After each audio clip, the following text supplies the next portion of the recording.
우리 하나님의 말씀을 보겠습니다. 하나님 말씀은 빌립보서 2장 12절부터 18절까지. 빌립보서 2장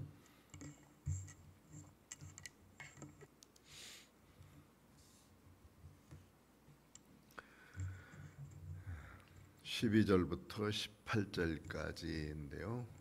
319쪽에 있고 앞에 모니터에도 있습니다. 12절부터 함께 읽겠습니다. 12절. 그러므로 나의 사랑하는 자들아, 너희가 나 있을 때뿐 아니라 더욱 지금 나 없을 때에도 항상 복종하여 두렵고 떨림으로 너희 구원을 이루라. 너희 안에서 행하시는 이는 하나님이시니 자기의 기쁘신 뜻을 위하여 너희에게 소원을 두고 행하게 하시나니 모든 일을 원망과 시비가 없이 하라. 이는 너희가 흠이 없고 순전하여 어그러지고 거스리는 세대 가운데에서 하나님의 흠 없는 자녀로 세상에서 그들 가운데 빛들로 나타내며 생명의 말씀을 밝혀 나의 다름질이 헛되지 아니하고 수고도 헛되지 아니하므로 그리스도의 날에 내가 자랑할 것이 있게 하려 함이라. 만일 너희의 믿음의 재물과 섬김 위에 내가 나를 전제로 드릴지라도 나는 기뻐하고 너희 무리와 함께 기뻐하리니 이와 같이 너희도 기뻐하고 나와 함께 기뻐하라. 아멘. 빌립보서 2장에 있는 말씀입니다. 빌립보서 2장. 지난 시간에는 빌립보서 2장 1절부터 시작해서 11절까지 예수님의 겸손을 배우자, 예수님의 마음을 담자 하는 말씀을 함께 나눴습니다. 우리는 그리스도 안에서 같은 마음을 가지고 함께 모여서 주님 앞에 예배드리는 믿음의 공동체이고, 또 여기 빌립보 교회는 더군다나 바울 사도가 이 옥중에 있으면서도 많은 사랑을 서로 나누면서 베푼 교회이기도 하기 때문에 서로 같은 마음을 가지고 그리고 한 마음을 품으면서 아무에게도 다툼이나 허영으로 하지 말고 겸손한 마음으로 섬기자 하는 것을 먼저 말씀합니다. 이 겸손한 마음이라는 것은 자기를 낮추고 다른 사람들을 존경하면서 살아가는 삶을 겸손한 마음으로 하나님을 섬기는 것이라 이렇게 말씀했습니다. 그 예로 예수님처럼 살아가자. 그래서 빌립보서 2장 5절 말씀은 우리가 잘 알고 있는 말씀이면서 아주 중요한 말씀이죠. 5절 한번 읽어볼까요? 시작. 너희 안에 이 마음을 품으라. 곧 그리스도 예수의 마음이니. 6절. 그는 근본 하나님의 본체시나 하나님과 동등됨을 취할 것으로 여기지 아니하시고. 7절. 오히려 자기를 비워 종의 형체를 가지사 사람들과 같이 되셨고. 아멘. 여기 보면 이제 너희 안에 이 마음을 품는데 그게 누구 마음이냐면 예수님의 마음을 품으라. 예수님 닮자 하는 것이죠. 그분은 본래 하나님의 본체, 하나님이셨는데 하나님과 동등됨을 취할 것을 여기지 아니하시고 우리 인간들을 구하시기 위해서 육신의 옷을, 인간의 옷을 입으시고 이 세상에 오신 분.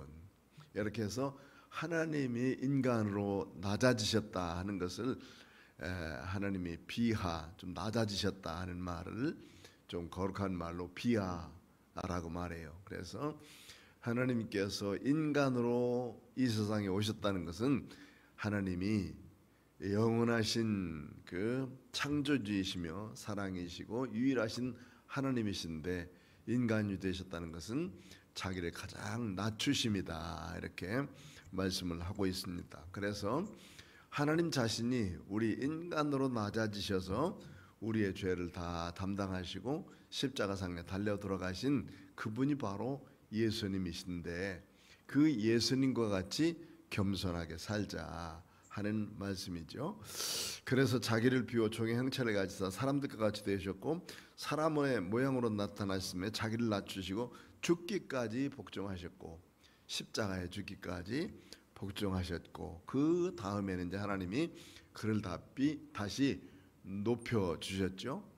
이제 낮춰지도록 만들었으니까 비하라고 그러고, 다시 또 이제 귀하게 이렇게 올려 높여 주셨다. 그래서 성귀라고 보통 이제 어려운 말로 쓰죠. 그런데 하나님께서 낮아지신 그 예수님의 모든 이름을 그 예수님 무릎 앞에 꿇게 하시고 예수님을 가장 높이셨어요.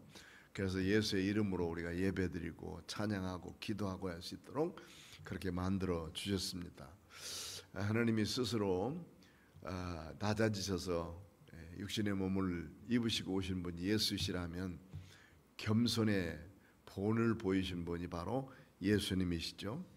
그렇기 때문에 우리가 이런 자세로 하나님의 교회를 섬겨가자 하는 말씀을 먼저 주십니다. 그래서 11절 모든 입으로 예수 그리스도를 주라 시인하여 하나님 아버지께 영광을 돌리게 하셨느니라. 예수 그리스도의 이름으로 모두 다 영광을 하나님 앞에 돌려드리도록. 우리가 하나님을 직접 만날 수는 없죠. 그러니까 우리와 하나님 사이에 중보자가 계신데 그 중보자가 누구냐면 예수님이셔요. 디모데후서 2장 4절 5절 보면 그렇게 말씀. 4절에는 하나님은 이 세상에 있는 모든 사람들이 다 구원받게 되는 것을 원하신다. 하나님의 뜻이 뭐냐? 세상 사람들이 다 구원받게 되기를 원하신다고 말씀했어요. 그러는 다음에 5절에는 뭐라고 그러냐면 하나님과 우리 사이에 중보자를 한 분 세우셨는데 그 중보자를 통해서 우리가 하나님 앞에 나갈 수 있도록 만들어 주신다. 그 중보자가 누구냐면 예수 그리스도, 예수님이시다. 그러니까 내가 하나님 앞에 직접 나갈 수 있는 것은 예수님 때문이고 예수님의 십자가 공로 때문. 내가 본래는 하나님 앞에 이렇게 나설 수 있는 사람이 아니에요. 우리가. 왜냐하면 우리의 죄성이 있고 죄로 말미암아 태어난 사람들이기 때문에 죄성을 가진 사람은 하나님 앞에 감히 설 수가 없습니다. 그런데 그 죄를 가리워주고 죄를 속량해 주시면 하나님 앞에 설 수 있어요.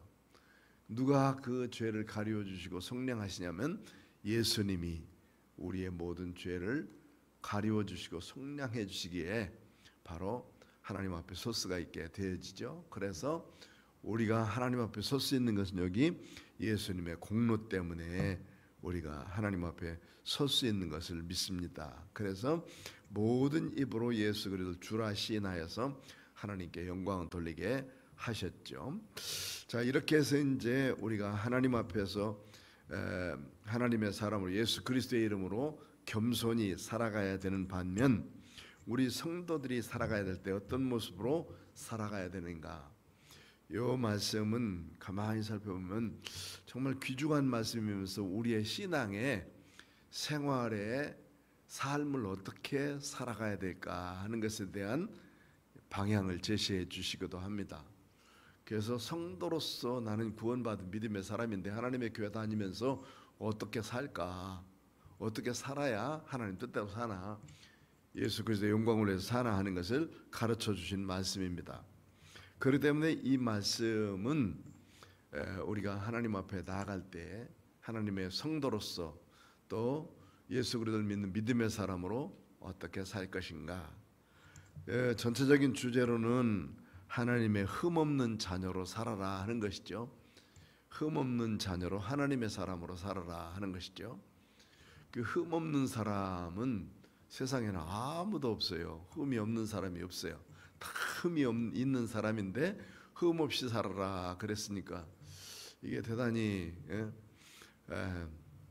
어려운 말이기도 하지만 그러나 생각해 보면 우리가 꼭 노력하고 애쓰고 수고하고 해야 될 일들, 구원받는 데 있어서는 내가 조금 더 어떤 내 공로가 하나도 들어가질 않아요. 내가 뭐 조금 더 잘나고 뭐 많이 가졌고 뭘 잘했기 때문에 내가 구원받을 수 있는 어떤 자격이 아무것도 없어요. 아무것도 못났어도 잘났어도 하나님이 구원해 주시니까 나는 구원받은 것이지, 나를 구원해 주시오 하고 막 달려가서 구원을 애걸해도 하나님의 뜻이 아니면 소용없어요. 하나님께서 내게 구원을 주셨으니 구원받은 사람으로 살아가는 방법은 달라야 돼요. 하나님 앞에 살아가는 방법은 내가 노력하고 애써야 된다. 내가 수고하지 아니하면 안 된다. 세상의 모든 일들이 자기의 수고가 없이는 이루어지는 일이 별로 없습니다. 어떤 일을 계획하고도 그 길에 대해서 잘 되어지기 위해서는 그것을 잘 하려고 수고하고 애써야 그 다음에 좋은 결과가 맺어져요. 자연히 되는 거, 그냥 되는 거 있긴 있어요. 그런데 그렇게 많지 않습니다. 우연히 되는 거, 그거 괜찮은 일이지만 그렇게 많지 않단 말이에요. 내 수고와 내 노력이 들어가서 대부분 다 많은 것을 거둬들이게 되어지죠. 구원받는 데 있어서는 내 수고와 내 노력이 하나도 필요가 없다니까요. 그런데 내가 하나님의 사람으로 살아가는 데 있어서는 내 노력과 내 힘이 필요해요. 내 열심이 필요하고 내가 정성을 다하는 것이 필요하다고 말이죠. 그 예수 그리스도를 믿는 믿음의 사람들은 그냥 구원받았다고 그러니까 쉽게만 생각하고 구원받은 것을만 감사해서 그냥 막 사는 사람들도 많이 있어요. 그러나 그들에게는 상급이 없습니다. 하늘에 상급이 없어요. 그러나 그 구원받은 사람으로 하나님 앞에 잘 살려고 노력하고 애쓴 사람에게는 하늘의 상급이 분명 넘칠 줄 믿습니다. 달란트를 맡길 때도 그랬잖아요. 5달란트 맡기고 2달란트, 1달란트 맡겼는데 1달란트 맡은 사람은 그냥 묻어뒀다가 가져가서 아무 노력도 하지 않았어요. 그러나 2달란트, 5달란트 남긴 사람, 5달란트 받은 사람은 또 5달란트를 남겼고 또 2달란트를 남겼어요. 2달란트, 5달란트를 남기기 위해서는 그가 그것에 대해서 충성을 다해서 노력을 했고 그 다음에 애쓰고 수고했다. 그렇기 때문에 또 남길 수 있는 사람이 되었죠. 이때 하나님께서 말씀하시기를 착하고 충성된 종아, 내가 적은 일에 충성해. 그렇게 많이만 남겼는데도 큰 일에 충성했다고 않고 적은 일에 충성했다고 그러셨어요.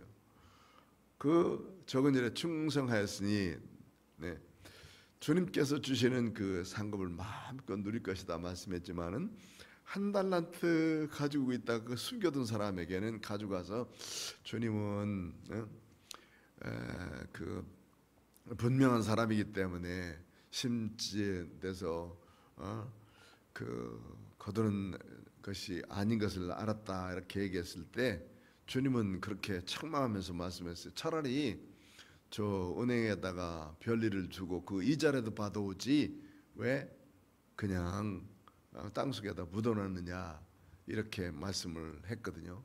그걸 보면 받은 달란트에 대해서는 최소한의 노력이라도 해야 된다.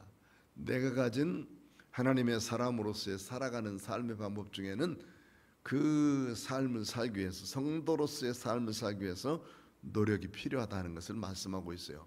아무 노력 없이 나 구원받았으니까 됐어 하고 예배만 드리는 것이 아니라는 거예요. 예배 드릴 때도 정성을 다하고 주님 앞에 믿음으로 살아가면서도 정성을 다하는 것이 필요하다 하는 것을 아주 구체적으로 말씀해 주고 있는 것입니다. 자, 그래서 여기에 우리에게 주신 말씀 12절 보면 이렇게 말씀하고 있어요. 12절 한번 읽어봅시다. 시작. 그러므로 나의 사랑하는 자들아, 너희가 나 있을 때뿐 아니라 더욱 지금 나 없을 때에도 항상 복종하여 두렵고 떨림으로 너의 구원을 이루라. 아멘. 구원을 이루란 말은 구원 받았으니 완전한 구원에 이르기까지 달려가라 하는 말이에요. 예수 믿고 구원 받았다고 하는 것은 내가 예수 믿었으니 구원 받았어. 이제 인정을 해준 거예요. 인정을 해준 것이고 완전한 구원을 이루는 것은 예수님 만나야 되는 것이죠. 예수님 만날 때 우리의 완전한 구원이 이루어지는 것이죠. 그렇기 때문에 이렇게 우리의 구원을 이룰 때까지 해야 될 일들, 바울사도는 2가지 부탁을 해요. 첫째는 내가 있을 때나 없을 때나 동일하게 행했으면 좋겠다 하는 말, 첫째. 그러니까 사람들은 대부분 사람들이 보는 앞에서는 잘하죠. 그런데 사람이 안 보면 내 마음대로 하잖아요. 제가 이제 저 중학교 2학년 때 과학 선생님에 대한 이야기를 자주 하죠. 장기혁 선생님이라고 하는 말. 그분은 참 특별한 분이었었어요. 그래서 우리가 그때 뭐 이제 이렇게 속옷도 바르게 입고 다니지 않고 뭐 잘못 입고 다닐 때도 있었고 뭐 그런 때인데 꼭 그렇게 말씀했어요. 야, 너희들은 언제든지 중학교 2학년짜리가 뭘 알아요. 그런데도 불구하고 코찔찔 뭐 조금 지나가지고 그런 데인데 너희들 속옷은 깨끗하게 언제든지 입고 다녀야 된다. 왜냐하면 언제 무슨 일을 만날지 몰라. 가다가 자동차에 칠 수도 있고 또 니아까에 넘어질 수도 있고 또 병원 실려가 봐. 너 벗겨놓고 전보할 텐데 얼마나 부끄러워. 그러니까 네 속옷은 언제든지 깨끗한 것으로, 이게 헌 것 이런 거 관계없어. 깨끗한 것으로 입어야 돼. 그러면서 가르쳐 줬어요. 아, 이게 어렸을 때 이 말이 있어가지고 이 팬티를 입을 적마다 생각하고 속옷을 입을 적마다 그분 생각해요. 아, 깨끗한 걸 입어야 된다. 그래서 뭐 닦기를 더 잘했던 것 같기도 하고 그랬어요.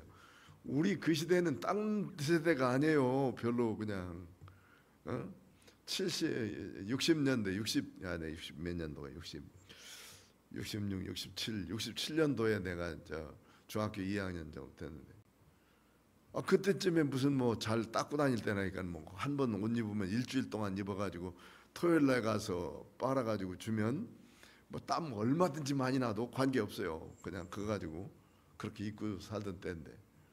그런데 그분은 늘 그런 말씀에서 깨끗하게 살아야 된다는 것을 머릿속에 집어넣어줬어요. 하나의 예를 들었지만 우리도 마찬가지라고 말이죠. 사람이 보든지 안 보든지 관계없이 내가 할 일은 해라 하는 거예요. 그리고 그분이 한 말 중에 하나가 지금도 기억하는 것은 너는 운동장에 여러 사람들이 있는 것처럼 혼자 있을 때도 꼭 그렇게 생각해라. 혼자 살아갈 때도 혼자 있을 때도 운동장에 여러 사람 가운데 있는 것처럼 살아라. 이게 어렸을 때 얘기니까. 그래서 이 산에 저는 이제 산길을 오솔길을 이렇게 쭉 가고 그렇게 한 2시간 정도는 걸어 다닐 때가 있었어요. 학교를. 그런데 그 오솔길 이렇게 넘어가려면 혼자 넘어가요. 뭐 사람도 아무도 없이. 고개 이름이 의무고개야. 음침하고 무서운 고개. 의무고개라고. 지금도 제 고향에 가면 이렇게 넘어가는 고개가 있어요. 거기를 한 6개월 동안 저는 걸어 다녔어요. 자취를 했었는데 자취하는 것이 너무 싫어가지고 차라리 집에 가서 밥 먹고 다니자 그래가지고 2시간씩, 그러니까 하루에 4시간 걸은 거예요. 그 무슨 공부를 했겠어. 그러니까 가면서 단어장 보고 오면서 공부하고 그러고 다녔어요. 그런데 그 혼자 가는 길에도 늘 그렇게 생각했어요. 혼자 가는 생각도 그 선생님이 혼자 가는 길이지만 여러 사람이 함께 가는 것처럼 생각하고 가라. 그런데 내가 잘못을 할 수 없는 거예요. 옆에 이제 그 고추밭이 많이 있었는데 고추밭이 있으면 그 옆에 그 새우젓 장사하시는 아주머니들이 시장 가다가 장날에 곳곳 앉아가지고 거기는 고추를 다 따요. 그래가지고 배를 쭉 갈라가지고 거기다가 새우젓을 넣어서 줘요. 그런데 그게 매울 것 같지만 금방 따서 먹는 건 정말 달아요. 고추가 달아. 배도 고픈데 그거 주면은 이제 이 얻어 먹고 그러는 게 참 좋잖아요. 그래서 이제 한 말이, 야, 너 도시락 있으면 내놔봐. 그래서 도시락 내놓으라고 그러는데 내 먹을 것도 없는데 남는 게 어디 있어? 2시간도 안 돼가지고 다 먹어버렸는데. 그 아주머니들이 늘 그렇게 말했어요. 야, 도시락 좀 내놓고 함께 먹어보자. 그래서 너 잘생겼으니까 와서 먹어. 잘생겼는지 못생겼는지 모르지만 하여튼 늘 그랬어요. 그래서 그거 얻어 먹었어요. 우리 장모님이 그때 계셨을지도 몰라 나. 그 새우젓 이고 다니시는 분 중에 계셨는지도 모르지만 하여튼 그분들 그랬어요. 그런데 나 혼자 넘어갈 때 그 고추 보면 무슨 생각나? 하나 좀 따볼까? 이런 생각을 했었어요.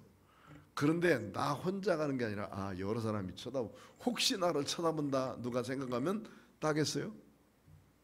못 따죠. 그러니까 남의 건 건드리는 것이 아니다 이렇게 생각하면서 늘 살았던 생각이 납니다. 여기에 바울 사도가 빌립보 사람들에게 이렇게 부탁하는 거예요. 나 있을 때나 지금 떨어져 있을 때나 똑같이 그때처럼 하나님을 사랑하면서 믿음으로 살았으면 좋겠다는 그런 말씀입니다. 우리도 여기 지금 이제 바울 사도의 부탁, 너희가 나 있을 때뿐 아니라 더욱 지금 나 없을 때에도 항상 복종하여 예수님 앞에 복종해 가지고 두렵고 떨림으로 너의 구원을 이루라. 두 번째 부탁이 이제 두렵고 떨림으로 너의 구원을 이루라 하는 말씀이에요. 있을 때나 없을 때나 동일하게 하고 마지막 구원을 이룰 때까지 열심을 내라 하는 말씀을 부탁하고 있는 것이죠. 그래야 하나님의 사람으로 흠없이 살 수 있기 때문이에요. 자, 15절 말씀부터 먼저 한번 봅시다. 15절 시작. 이는 너희가 흠이 없고 순전하여 어그러지고 거스리는 세대 가운데에서 하나님의 흠없는 자녀로 세상에서 그들 가운데 빛들로 나타내며 예, 하나님의 흠없는 자녀로서 세상에서 빛 가운데 내가 나타나지기 위해서, 빛은 바로 예수 그리스도의 말씀이고 하나님의 성도로서의 삶을 말하고 있고 성도로서의 우리의 기본적인 것을 말하고 있지 않습니까? 그러니까 우리가 여기 있는 말씀처럼 흠없고 순전하고 그리고 하나님의 흠없는 자녀가 되기 위해서 이렇게 우리가 살아가야 될 텐데, 있을 때나 없을 때나 또 여기 두렵고 떨림으로 너의 구원을 이루라 했으니까 두려운 마음, 떨리는 마음, 이게 삼가하는 마음이다, 조심하는 마음이다 이렇게 했어요. 무서워서 떨고 무서워서 여기 두려워하고 그러는 것만은 아니에요. 이 두렵고 떨림이라는 말이 무섭다 하기 때문에 감히 호랑이 앞에 사자 앞에 그런 게 아니라 하나님 앞에서는 하나님을 가장 귀한 분으로 여기기 때문에 가장 존귀하게 여기면서 두렵죠. 존귀하게 여기면 또 가장 귀하게 여기는 분 앞에는 내가 두렵게 설 수 있지 않습니까? 그런 모습을 말하고 있어요. 무서워서 떠는 게 아니에요. 이거는 하나님을 가장 아름답게 경외하기 위해서 두렵고 떨림으로 너의 구원을 이루라. 조심해서 깨어서 또는 경성해서 이렇게 구원을 이루라고 첫 번째 말씀하시는데, 하나님의 흠없는 자녀가 되기 위해서는 누가 보든지 안 보든지. 그래서 에베소서 6장에 보면은 종들에게 이렇게 바울 사도가 권면을 하죠. 뭐라 그러냐면 종들아, 그 보이는 종에게 눈가림만 하지 말고 단 마음, 이 단 마음은 기쁜 마음으로 그 종을 섬겨라. 눈가림만 하지 말고, 이 눈가림만 하는 것은 보면 하고 안 보면 안 하고, 볼 때는 잘하는 것 같고 안 보면 안 하는 거, 이게 이제 눈가림이라고 그러죠. 그런데 단 마음이 sweet heart라고 되어 있는데, 이게 이제 단 마음이 여기 옛날 버전에는 단 마음으로 이렇게 그 번역이 되어 있습니다만, 단 마음이 기쁜 마음, 좋은 마음, 아주 즐거운 마음 이런 말이에요. 즐거운 마음으로 주인을 섬겨라 이렇게 말씀해 주고 있습니다. 또 상전도 역시 마찬가지로 너도 내 위에 누군가 있다는 사실을 알면서 내 밑에 있는 사람들에게 잘 해야 된다 하는 것을 말씀하고 있죠. 그때 쓴 말이 종들에게 여기 두렵고 떨림으로 주의 주인을 잘 섬길 것에 대해서 말씀을 하고 있습니다. 이 두렵고 떨림으로 섬겨가는 것, 결국은 흠없이 순결하게 하나님을 섬겨가는 것인 줄 믿습니다. 자, 13절 시작. 너희 안에서 행하시는 이는 하나님이시니 자기의 기쁘신 뜻을 위하여 너희에게 소원을 두고 행하게 하시나니. 아멘. 너희 안에 행하시는 이는 하나님이시다. 그러니까 지금 우리의 마음속에 역사하셔서 계속 구원을 이루시기까지 우리를 도와주시고 지키시고 보호하시는 분은 하나님이셔요. 그 하나님은 지금 이제 성령님으로서 우리에게 오셔서 성령님으로 우리에게 오셔서 우리를 지도하고 계시다. 성령님의 이름이 누구라고 그랬느냐면 보혜사라는 말 했죠. 보혜사 성령님. 보혜사 성령님은 은혜를 보존하는 선생님이다 그랬어요. 예수님께서 요한복음에 보면은 내가 빨리 여기를 떠나서 하늘에 가는 것이 유익하고 내가 가면 너희들에게 성령을 내려주실 텐데 그 성령이 보혜사 성령을 너에게 내려주실 것이고 너희들에게 내려온 그 보혜사 성령은 나에 대해서 가르쳐 주시고 생각나게 하시고 깨닫게 해 주실 것이다 이렇게 말씀했어요. 그래서 예수님이 승천하시면서 기다리라. 언제까지? 하늘에서 약속하신 성령을 내리기까지 기다리라고 말씀했어요. 그래서 오순절이 될 때까지 열흘 동안 40일 되셨고 6월절부터 40일째 되는 날 승천하셨고 승천하는 날부터 시작해서 열흘 동안 기다렸더니 그때가 이제 오순절 날 사도행전 2장에 보면 그날에 성령님께서 내려오시죠. 성령님께서 내려오실 때 불의 해가 같이 갈라지는 모습으로 서로들 예수 그리스도에 대해서 말하게 되는데 방언으로 서로 예수 그리스도는 주라.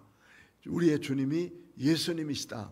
우리의 구세주가 예수님이시다라는 것을 말하게 해요. 제자들이 말하는데 거기에 있는 16개국 사람들이 다 모였는데 다 자기네 나라 말로 알아들었다고 그랬어요. 예수님이 바로 우리의 구세주다.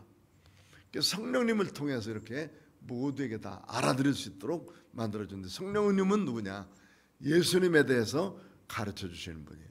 예수님에 대해서 생각나게 하시고 깨닫게 하시는 분. 그래서 여기서도 보니까 이렇게 말씀하시고 계신 거예요. 너희 안에 행하시는 이는 하나님이시니 하나님 곧 성령님이 우리에게 역사하시고 계세요.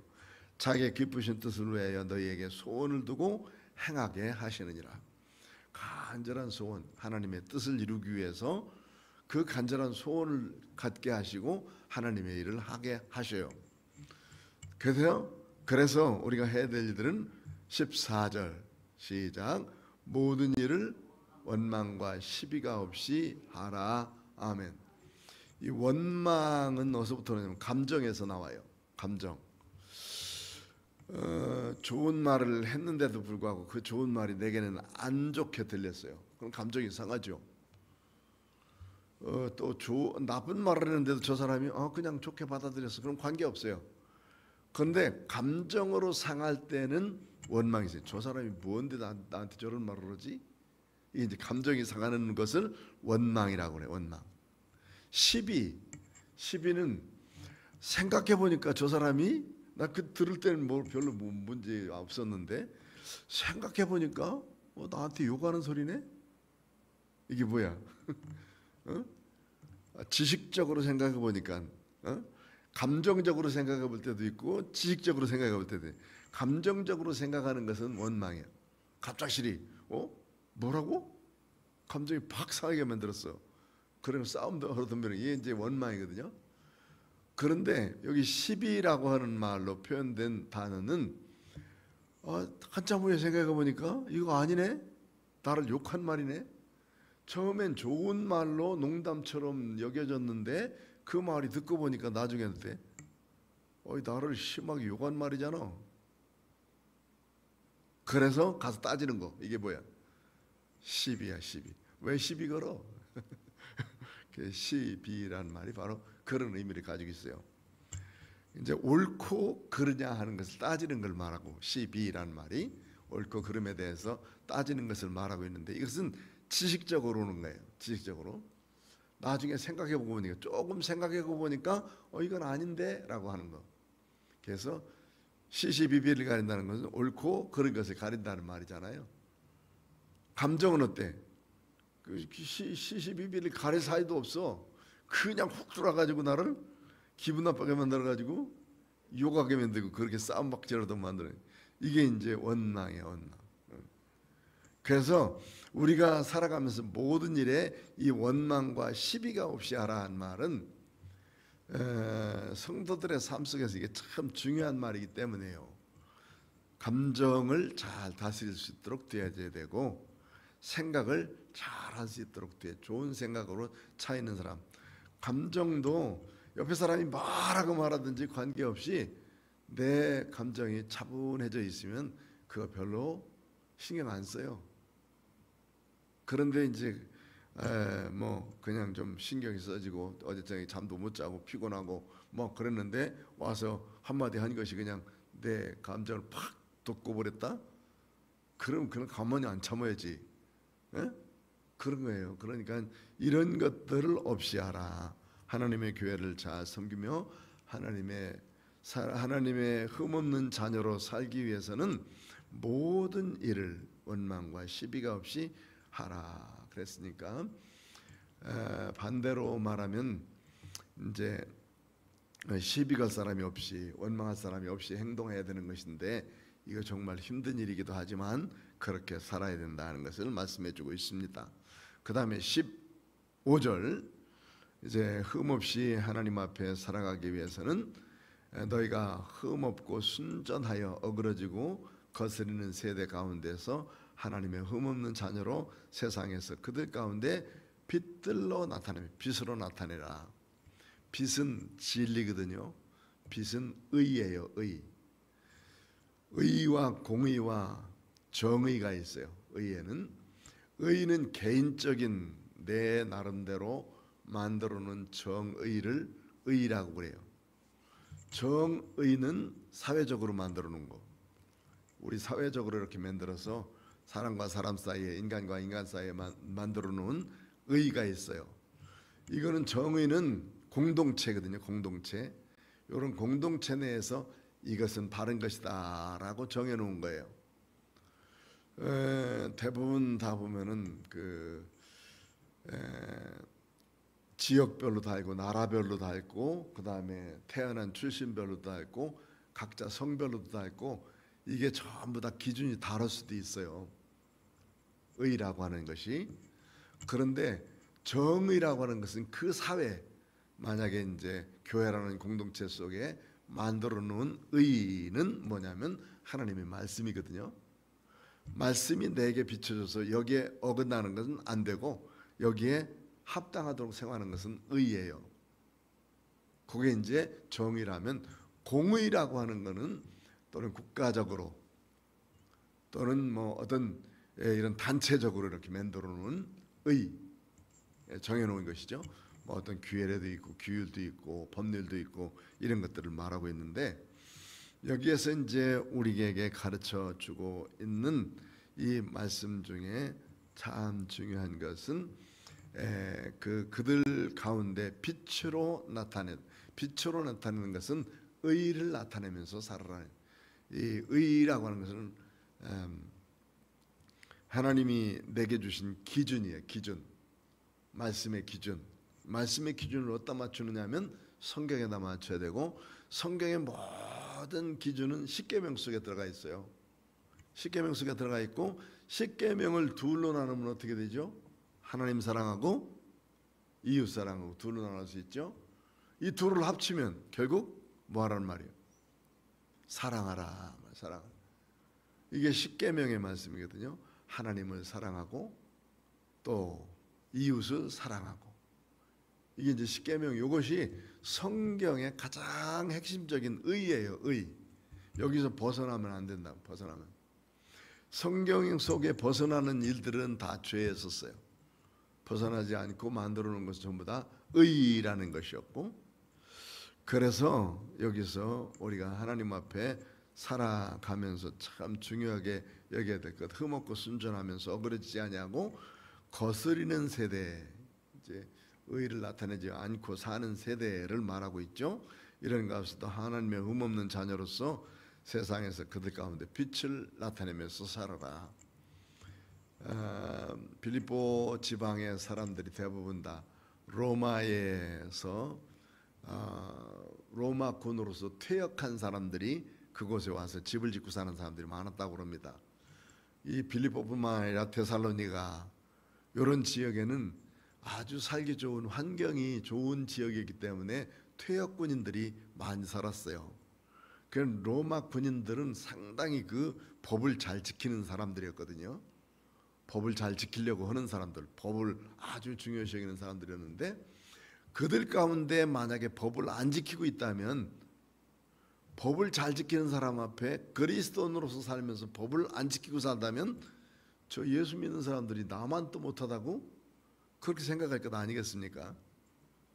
그래서 좀 무서운 거예요. 이게 지금 이제 선생님이나 또는 경찰이나 우리 종교인들, 목사님들, 이런 사람들은 세상에서 다른 사람들이 죄 짓는 것보다 만약 죄 졌다면 어때요? 훨씬 더 욕을 많이 먹어. 왜? 목사라며 그 사람이, 어? 왜? 기대감이 있는 거예요. 그만큼. 적어도 목사라면 요만큼 정도 돼야 될 텐데라고 기대감이 있는데, 그 기대감에서 무너져. 여기 퇴역 장군들이 전부 다 사는데, 그 사람들은 자기의 법을 딱 만들어 놓고 그거는 지키려고 그러는데, 예수 믿는 사람들이 있으면서 그 일반적으로 지키는 그 법도 안 지켜? 그러면 짓밟히는 거지요. 소금이 맛을 잃으면 밖에 내다 버려서 밟힐 뿐이라고 그러니까 그렇게 되는. 그래서 빛으로서의 이 그들에게 흠없이 나타나기 위해 나가는 것은 내가 바르게 살지 아니하면 안 된다 하는 것을 말씀해 주고 있죠. 자, 그래서 생명의 말씀을 밝혀 나의 다름질이 헛되지 아니하고, 바울 사도의 다름질은 뭐였었어요? 빌립보 사람들이 예수 그리스도를 잘 믿는 믿음의 사람으로 생명길을 달려가는 것이죠. 그 지금 바울이 전한 이 생명의 말씀을 밝혀 나의 다름질, 이 빌립보 사람들에게 그렇게 잘 살아라고 외쳐댄 그 말씀이 헛되지 아니하고 수고도 헛되지 아니하므로, 수고도 헛된, 이 수고는 어떤 수고를 했느냐면, 그 귀신 들린 소녀 고쳐주려고 내쫓았다가 어떻게 됐어요?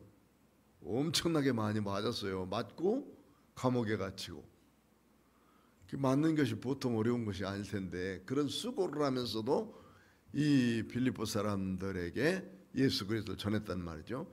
그 수고가 헛되지 않아야 돼요. 그리스도의 날에 내가 자랑할 것이 있게 하려 함이라. 이 빌립보 사람들을 향해서 지금 계속 빌립보 사람들이 기도해주고 여러 선교에 도움이 되어주고 옥중에 있는 옥바라지를 해주고 이렇게 해주고 있는 일들이 결국 땅에 떨어져서는 안 된단 말이죠. 그들이 생활을 잘못함으로 인해서 욕을 먹고 있다면 이건 바른 일들이 아니에요. 그러니까 바른 생활을 하고 살 수 있도록 만들어 주시는 것을 말하고 있습니다. 그래서 그리스도의 날에 내가 자랑할 것이 있게 하려 함이라. 17절 시작. 만일 너희 믿음의 제물과 섬김 후에 내가 나를 전제로 드릴지라도 나는 기뻐하고 너희 무리와 함께 기뻐하리니. 이 말씀 조금만 더 설명해. 17절 보면 너희의 믿음의 제물과 섬김 후에, 이 말은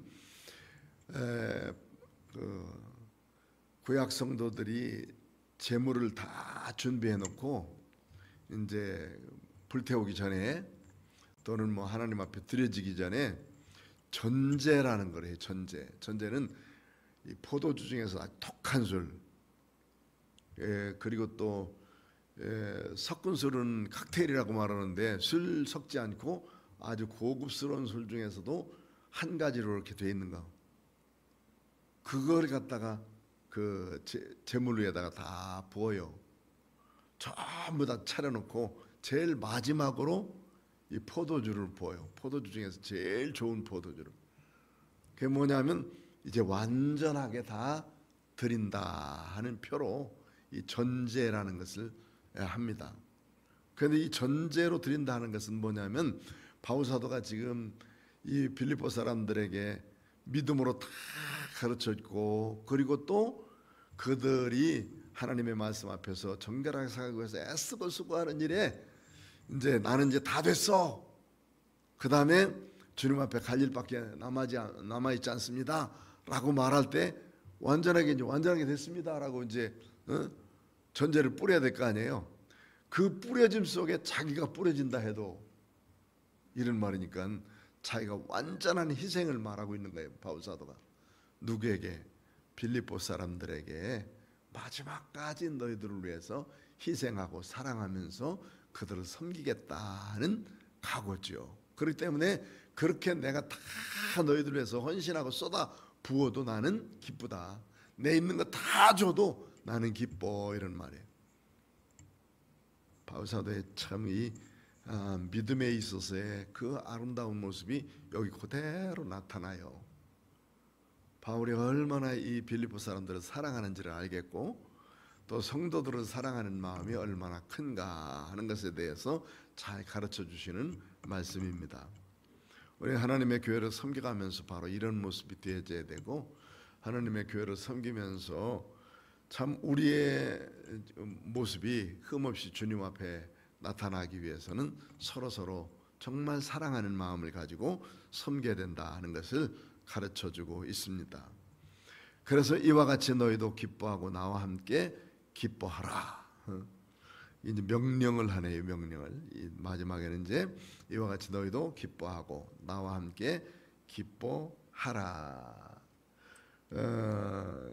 그 뒤에 보면 이제 기뻐하라 그랬지만 다른 버전에는 또 기뻐하느니라 이렇게 말씀했고, 그래서 함께 기뻐하자 하는 것도 되지만은 그 속에 너희들도 나와 같이 함께 기뻐하고 있는 줄 안다 이렇게 말하고 있는 거예요. 바울 사도는 자기 혼자 기뻐하는 게 아니라 빌립보 사람들과 함께 기뻐하는 거예요. 함께. 그러니까 신앙생활을 열심히 하다 보면 예수님 만난 기쁨 때문에 참 즐겁고 기쁘고, 그리고 또 감사하고 하나님의 말씀을 깨닫고 그 말씀에 대해서 서로 이렇구나라고 하는 것을 깨달았을 때 기뻐하고 즐거워할 수 있는 마음들, 성도로서 살아가면서 함께 섬겨가면서 참된 기쁨이 있을 때 이 기쁨, 이런 것들을 여기 바울 사도가 함께 기뻐하자라고 말씀하고 있는 거예요. 하나님 앞에 흠없이 이렇게 살아가는 성도들을 보면 그 모습이 아름답고 귀하고 정말 기쁘지요. 말씀대로 살려고 하는 모습들, 어려운 가운데도 그걸 다 이기고 하나님 앞에 사명 감당하려고 최선을 다하는 사람들 모습 보면 얼마나 귀하고 복됩니까? 예수님은 더 기뻐하시겠고 하나님은 더 기뻐하시겠지만 사람으로 보기도 참 귀하고 복되다, 정말 아름답다 이렇게 생각을 하게 되는데, 이런 기쁨들을 함께 나누자는 이 기쁨이 바로 영적인 즐거움의 기쁨이에요. 영적 즐거움의 기쁨, 영적으로 나누는 기쁨, 이 어떤 기쁨보다도 가장 큰 믿음 안에서 누리는 이 기쁨을 말하고 있죠. 예수 안에서 만난 사람들을 이렇게 보면 전혀 모르는 사람이라도 나 예수 믿습니다, 어디 교회 다닙니다 라고 하면 일단은 안심이 되고 기쁘잖아요. 그 사람 만나면 나 예수 믿는 사람이에요, 또 나 어떤 사람입니다. 전혀 모르는 곳에 가서도 이런 모습을 보면 참 기쁘죠. 우리 건포영광교회 이상돈 목사님이라 그분이 캐나다에 가셔가지고 사모님이 거기서 돌아가셨어요. 어떻게 이제 우리와 함께 갔는데 뭐를 잘못하다가 머리를 다쳤는데 갑자기 가서 수술하고 났는데 수술비가 얼마큼 들어났냐면 1억 5천이 나왔어요. 여기서 갑작스레 1억 5천을 누가 내죠? 어떻게 가져갈 수가 있나? 여기서 탈탈 털어서 가져간 게 한 5천만 원 가져갔어요. 사람은 찾아오고 시체는 찾아와야 되는데 할 수가 없잖아요. 그런데 그렇게 고민하고 있다는 얘기를 그 캘거리에 있는 교회 한 구역 식구들이 아는 거예요. 구역 식구들이. 거기에 이제 소셜워커라고 그 봉사자 한 분이 와서 이 이야기를 쭉 따다가 목사님 사모님이 이렇게 돌아가셨는데 이게 처리하고 못하고 있습니다. 그러니까 그 교회의 요 조그마한 구역 한 식구들이 그걸 알게 된 거예요. 그런데 이 사람들이 어떻게 생각했느냐면 누구인가가 도움이 되게 하려고 자기들이 조금씩 모아놓은 이런 구제헌금이 있었어요. 구제헌금이. 그래서 그것을 일단 갖다 주고 그것을 이제 교회에 또 얘기해 가지고 이렇게 좀 갖다 주고 한 8천만 원을 그때 도네이션 받았어요. 이게 이제 전혀 모르는 사람이 이렇게 하기가 쉽냐고. 누구이기 때문에? 예수 믿는 믿음의 사람이기 때문에. 참 그래 그 모습을 보면서 그 사모님 참 정말 좋으신 분이었는데 집사람하고도 아주 가깝게 이렇게 있으면서 좋은 분이셨는데 그분 돌아가실 때 이런 모습으로 좋은 모습으로 가는구나 이렇게 생각하면서 그런 생각을 했습니다. 어쨌든 이 세상에서 무엇이든지 잘 심은 사람은 좋게 하나님이 그것을 또 거둘 수 있도록 만들어 가시는 것을 깨닫게 되었습니다. 오늘 여기 바울 사도가 이 빌립보 사람들에게 향해서 흠없는 하나님의 자녀로서 살자 하는 말씀 주셨는데 먼저 누가 있을 때나 없을 때나 언제든지 하나님의 말씀 가지고 늘 믿음으로 두렵고 떨림으로 존경하는 마음과 경외하는 마음을 가지고 섬기자 하는 말씀, 그리고 모든 일에 원망과 시비가 없이 하라. 감정 상하는 거, 또 지식적으로 이게 지금 생각해보고 화내는 거 이런 것들은 하지 말자 하는 것이고요.